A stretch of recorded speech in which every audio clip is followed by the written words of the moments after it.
We're looking for just the right amount of trouble here. You look like it.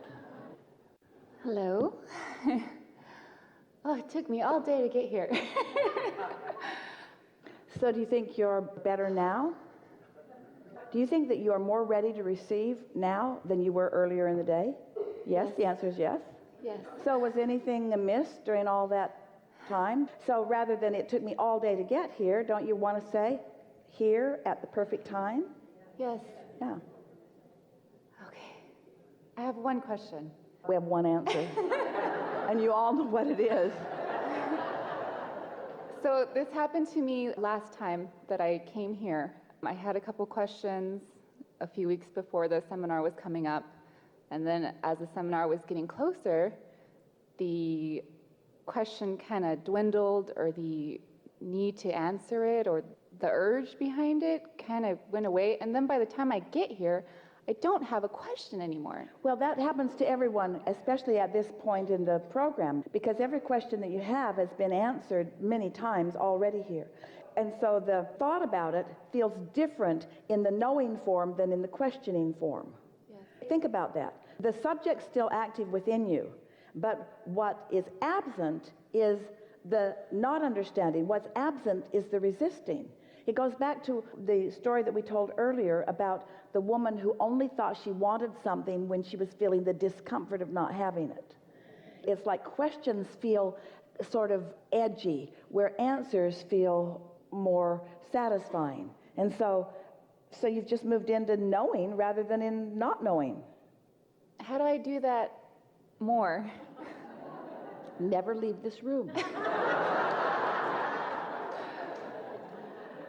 By recognizing it when it does happen and appreciating the feeling of it and milking the feeling of it longer and saying to yourself, the answers always come, and you know they do whether you're in this room or not, don't they? Don't your answers always come? And don't you say, well, sooner or later it'll come and I'd like it to be sooner?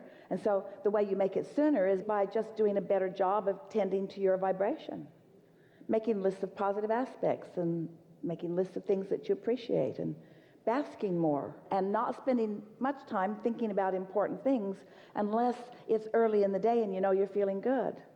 And never trying to solve a problem when you're feeling negative emotion, ever. Right. Can't solve a problem when you're feeling negative emotion. You can just make the problem bigger. But bigger problems sometimes get more attention. Most humans, we told you that we love you. Most humans would rather have a negative feeling than a non-feeling, because a negative feeling feels like you're making progress. And we would like to soothe that in you. We would rather that you have a non-feeling rather than a negative feeling, because a non-feeling has no resistance in it, and your vortex will bubble up and reveal something to you, or you will realize what it has been revealing to you. So what do you want to talk about? We're winding down. Let's go. What is it? I'll just ask it. Focus. In my vortex, everyone's going to laugh, but whatever. Now see what you're doing? See what you're doing? You're not even letting yourself get into the receptive mode without worrying about what somebody else has to say about it. Am I a billionaire in my vortex? Oh, way more. Really? Oh, way more. Way more than a measly billionaire. Way more. Vibrations turn to things, but those vibrations can't turn to things when you're still asking the question. You know, earlier when you said, I think I know the answer, and the difference between asking and not knowing and knowing. Mm-hmm. So you might want to practice what that feels like. What does it feel like to be wealthy in that way, to that degree? From your point of view, what does that feel like? Well, I went to a car show recently, and I saw all the really cool cars. So it feels like the freedom to choose. What else? I really like the cars. I want to drive fast and really cool cars. We'll choose them, but we want to get to the basis of this. What is the feeling? What does that kind of prosperity feel like vibrationally? Hear us. Look at us. We're trying to get you to take that billionaire that has turned to a thing, and we're trying to get you to feel the vibrational essence of it, which already exists. And you see, your inner being is as happy about the vibrational essence of it as it is the manifestation of it. But you're not. Most of you are not. But if you could feel as happy about the vibrational essence of it, so that's what we're trying to get you to isolate. So what does that kind of financial freedom feel like? It's fun. It's fast. It's rich, it's unlimited, it's full, it's free, it's free-flowing, it's an ever-present sensation that I could choose. It enhances, it gooses up, it activates your desire to want to choose. It makes you reach out to more detail. It makes you want more ideas in your mind. It makes you want to put more choices on your palette. It causes you to want to be more definitive, to be more specific, to be more exact about your desires. It causes you to tighten up your thinking. When you capture the essence of that kind of prosperity, it makes you open your horizons. The word vision isn't even big enough. It makes you want to look further into the world. It causes you to feel your own expansiveness. And the biggest thing of all that it does is it makes you feel worthy beyond physical description.